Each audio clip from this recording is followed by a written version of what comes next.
Tej, if somebody is already an investor in CCP and or in LCP, how much should they invest in the Kings of Capital PMS? So the way we've advised our clients is if they are existing investors in CCP and LCP, the allocation towards KCP should be in the ratio of 60, 25, 15.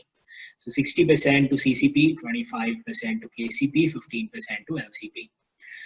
And the reason that we suggest this is that while the CCP, while the consistent compounders portfolio should remain the core portfolio of all our clients, in case clients are not having CCP as a part of their portfolio, they should first invest in CCP, and that should remain the core portfolio.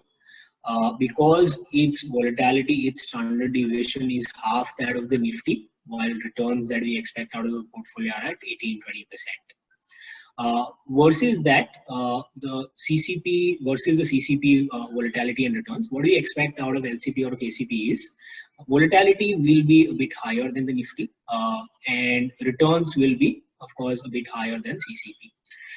So while LCP will have constraints around liquidity, we don't expect such constraints on KCP for some time to come at least.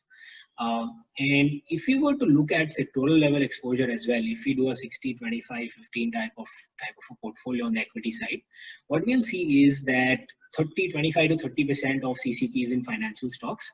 So if we do 60% in CCP, that's about 17-18% in financial stocks.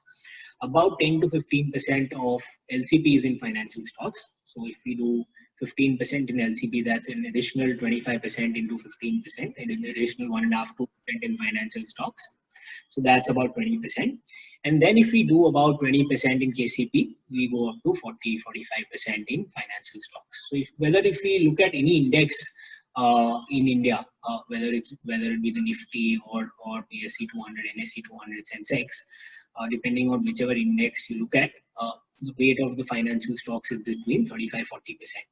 So we end up around that similar ballpark when we look at the sectoral exposure itself. So we would recommend 60, 25, 50.